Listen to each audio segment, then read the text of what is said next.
시차가 1년이다. 그럼 뭐 85년에 전두환 정부가 이렇게 올려놓으면 경제는 85년에 좋아지겠어? 86년에 좋아지겠어?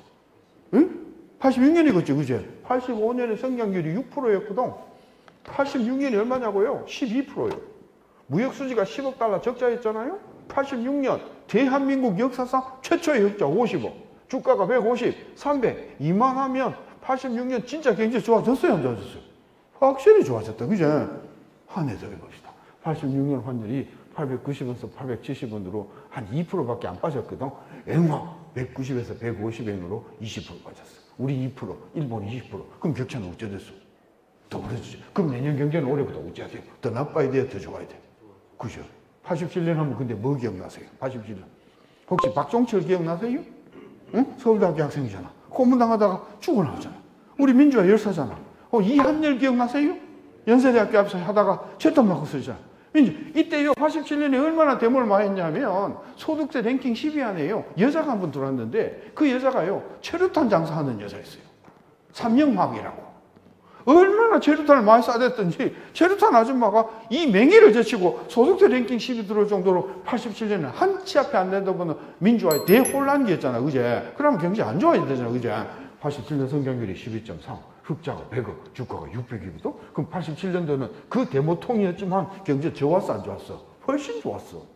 한 해 되고 있다. 87년 환율이 870원에서 800원으로 10% 내려갔잖아요. 그렇죠?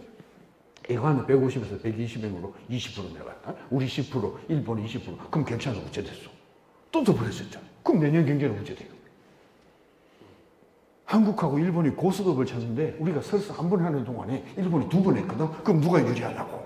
그랬더니 일본 한 번만 더 하면 납니다. 누가 이끌더라고. 아베 같은 놈이라고. 88년 성장률이 12.7, 흑자가 150억, 주가가 1000이거든요. 3년 전에 부도난다 만다 하던 나라가 86, 87, 88. 당군일의 최대 호황이 온 것은 1. 대통령 때문이요. 2. 환율 때문이요. 환율도 올라갔다가 내려오는 우리 환율이요. 반토막 앵환율이에요. 이것도 모르는 분이 대통령 당선되셔갖고 그것도 모르는 것이 경제부총리를 시키는 바람에 이 노태우 정부가 경제 다 베렸는. 그때 경제부총리 누구? 내 이름 말씀 못 드리는데요. 머리카락이 하얘갖고 산신령이라고 있었어요. 성은 조시성을 가졌고 순자로 끝나시는데요. 가운데 진짜 내 말씀 드릴 수가 없어요. 그때 누가 조두순이냐 그러더라고요. 이 산신령께서 물가 안정 그러시면서 800원 하면 650원 내렸어요. 그때 일본 엔화가 120원에서 150원 올라왔어요. 한번 보세요. 원화는 30% 내려갔지, 엔화는 30% 올라갔지, 격차가 50% 좁혀졌어요. 결론, 대한민국 경제 완전 망가져요, 안 망가져요? 망가지죠? 금년에 망가집니까? 시차를 감안하면 내년에 망가집니까? 예? 그죠? 그래서 88년 당군일의 최대 호황이라고 대한민국이 그냥 흥청망청할 때 숙대 신 교수는 내년에 위기가 옵니다. 이해가 되십니까? 왜? 저는 이때 시차를 딱 갖고 있었거든. 이렇게 움직이면 바로 1년 뒤에 나라가 망가진다는 걸 저는 알고 있었거든요. 보여드릴게요. 88년 성장률이 12.5, 89년 2, 흑자가 150억, 마이너스 30억, 주가가 1,500 이렇게 망가졌어. 1년 만에. 이렇게 망가지니까 국민들이 뭐라고 한지 아세요? 그래도 경제는 전두환 때가 훨씬 낫다고 했어요, 안 했어요? 국민들이 전부 다 전두환 그러니까 노태우도 화가 나잖아. 그래서 산신령을 사서로 돌려보냈다니까. 근데 이 산신령을 YS가 다시 데려온다니까. 두 분이 손잡고 IMF 가셨어요. 아까 그랬잖아요. 나라를 망가뜨리는 거는요, 정책을 잘못해서고요. 그 정책을 잘못한 것은, 그렇죠? 대통령이 어떤 사람을 쓰냐에 따라서 달라진다 그랬잖아요. 그래서 89년도에 경제가 망가지니까 노태우 정부가 이때 경제를 살린다고 꺼낸 카드가 있어요. 힌트, 분당, 일산, 산본, 중동, 평촌. 뭐지? 1기 신도시 200만 채예요. 문제는 그걸로 경제가 안 살아났단 말이에요. 그래서 92년에 완전 하작이 났단 말이에요.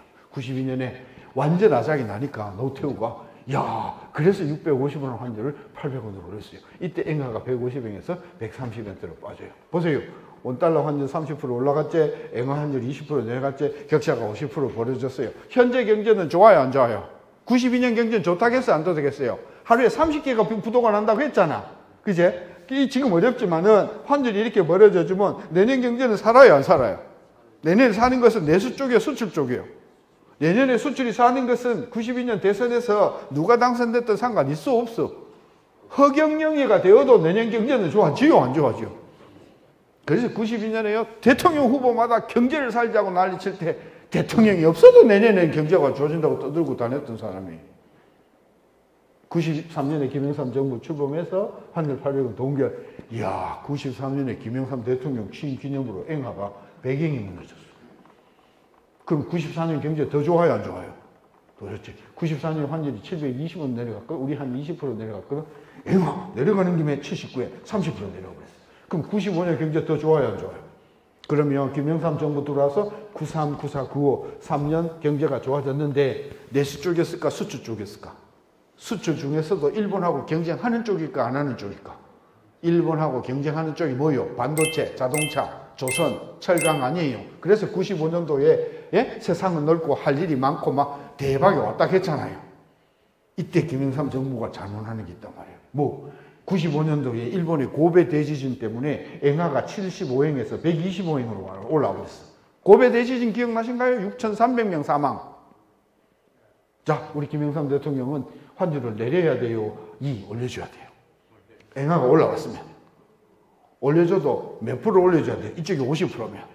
우리도 50%잖아. 그럼 환율 1,200원 가야 되잖아. 산신령은 데리고 왔다니까요. 그래서 700원 환율 내려버렸어. 자, 96년, 97년에 대한민국 완전 IMF 옵니까, 안 옵니까? 결론. 97년에 우리 IMF가 오게 된 것은 그 당시에 700원 환율이 너무 높았다, 너무 낮았다? 너무? 그래요. 그러면 IMF 해법이 뭐예요? 환율이 웃자면 돼요. 그죠? 한번 보세요. 97년 12월, 우리 아직 김대중 대통령 투표도 안 했어요. 김영삼 정부 마지막에 강경식 하는 사람이 800원 하던 환율을 방어를 한다 하다가 결국은 터져가지고 1,800원까지 올라와 버렸어. 그러니까 한 두어 달 사이에 환율이 IMF 터지면서 1,000원이 올라가 버렸어. 그죠? 이 1,000원은 전두환 대통령 10명분이잖아. 전두환이가 100원 겠잖아. 이 1,000원이잖아. 시차가 얼마라고? 몇 년? 1년. 자, 98년도 내년도 경제는 어떤 모습일까? 끝도 없이 밑도 없이 추락하는 이런 모습일까? 추락하다 하반기부터 살아날까? 하반기부터 막 살아나는 것은 내수 쪽일까, 수출 쪽일까? 하반기부터 폭발적으로 살아나는 쪽은, 수출 쪽은 김대중 대통령이 당선되든 안 되든 상관 있을까 없을까? 그잖아요. 여러분 혹시 광주에 가면요, 광주광역시에 삼성 광주전자하는 회사 기억나세요? 그게 뭐 하는 회사냐면요, 냉장고 에어컨 만드는 회사였어요. 그 왜 광주에 가 있었냐고. 삼성전자에서요, 어떻게 생각했냐? 야, 우리는 휴대폰만 만들어야, 예? 우리는 그 뭡니까? 반도체만 만들어. 무슨 가전 같은 나부랭이를 해? 안 해! 이래가지고 가전을 그냥 수원서 그냥 전라도에다가 칵 잡아놓고 놓고 먹고 살든지 말든지 우리는 그 경쟁력 없다고 해가 완전히 그냥 내팽개쳤어요. 그런데 IMF가 터졌잖아요. 환율이 1,000원 하던 게 2,000원까지 환율이 갔잖아요. 한번 보세요. 어떤 일이 벌어졌냐. 삼성 광주전자에서 냉장고를 1,000불에 수출했는데 환율이 1,000원일 때는, 그치? 이거 팔아봐야 100만 원밖에 안 되었단 말이야. 근데 환율이 2,000원으로 올라가니까 1,000불에 내다 팔면 이게 200만 원이 되는 거야. 그러면은 환율이 2,000원일 때는 1,000불짜리 냉장고를 500불로 반값으로 낮춰도 100만 원 들어오는 거 아니야. 그러니까 삼성 광주전자가 에어컨 냉장고 가격을 절반으로 낮춰서 하니 주문이 어째 됐을까? 주문이 막 걷잡을 수 없이. 그래갖고 광주전자가요, IMF 때요, 얼마나 장사가 잘 된지 몰라요. 뭔 이야기가 되시죠? 그래. 그래서 우리 IMF 벗어난 것은 환율이 1,800원 가주는 덕분에 우리가 순식간에 IMF를 벗어났다 이 말이에요. 근데 김대중 정부가 들어오셔갖고 환율을 계속해서 내려갖고 1,100원으로 끌어내려 버렸다니까? 그럼 그 잘 나가는 경제가 좋아질까, 안 좋아질까? 안 좋아. 그래서 2000년, 2001년도에 우리 김대중 정부 말미에 너무 경제가 안 좋으니까 이때 김대중 정부가 경기를 살린다고 꺼낸 카드가 있어요. 무슨 카드? 2001년도에 경기를 살린다고 꺼낸 카드가 그게 신용카드예요. 기억 안 나세요? 혹시 길 가는 사람 막 붙들어갖고 막 카드 발급하고 막 현금 막 퍼붓고 그랬잖아요. 그래서 김대중 대통령 5년 동안에도 경제가 좋았던 이유도 제대로 모르셨고 그 다음에 경제가 나중에 나빠진 것도 정책을 잘못했다 그 말이에요. 자, 우리 노무현 대통령께서 2006년, 2007년도에 그죠? 1,100원 하는 환율을 900원으로 내렸어.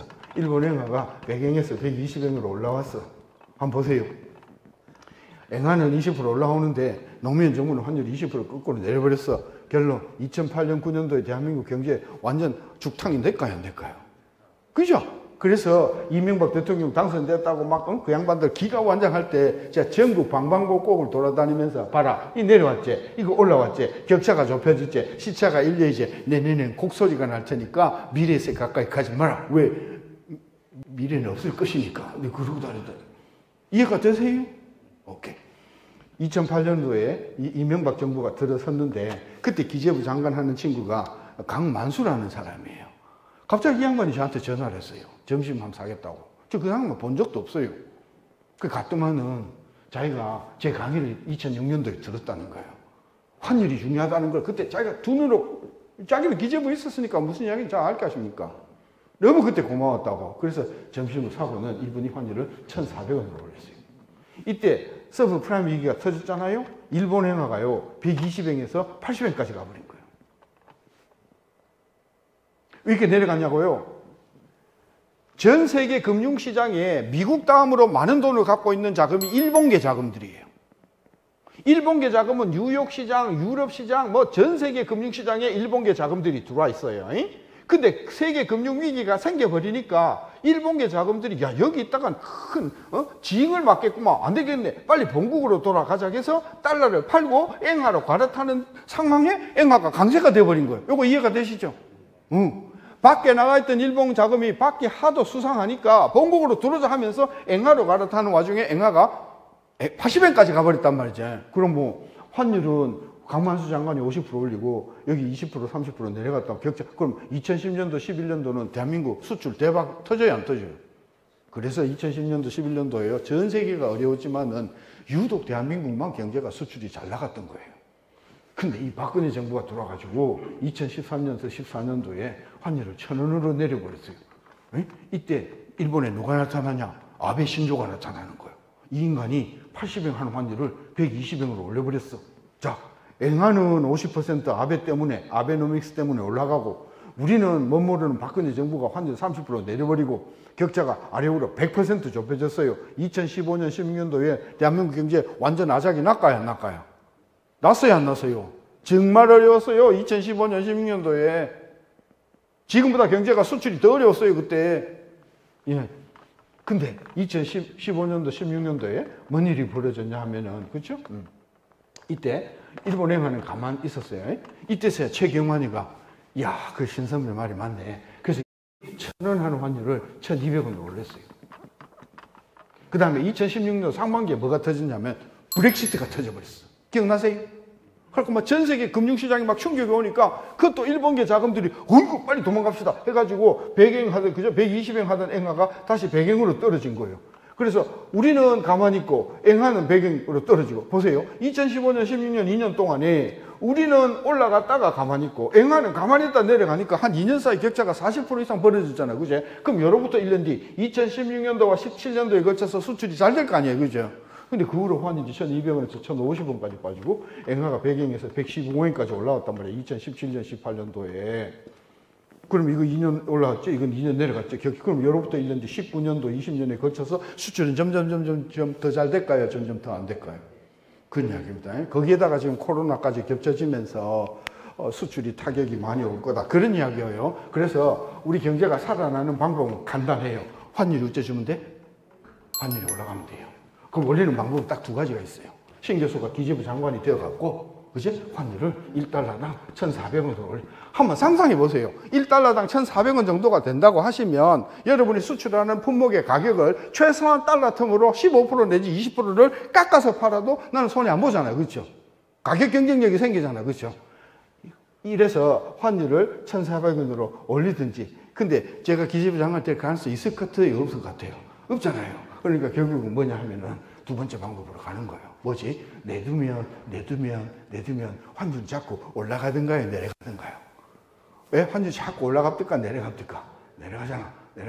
내려가면 내려갈수록 문제가 풀려요? 문제가 꼬여요? 꼬이지. 꼬이다 결국은 뭐 터져버리지. 터져버리면 그때는 환율이 어찌 올라가지. 올라가도 좁게 올라갈까 엄청 올라갈까. 갑자기 그냥 걷잡을 수 올라가잖아. 그죠? 모르는 사람들은 드디어 위기가 왔다고 난장을 치지만은 실제로는 환율이 위기가 와서 환율이 올라가면 그로부터 한 1년쯤 지나서 수출이 막 살아나면서 이 경로로 우리가 85년도 그렇게 갔고 92년도 그래 갔고 97년도 그래 갔고 2008년도 그렇게 우리가 위기를 극복했어요.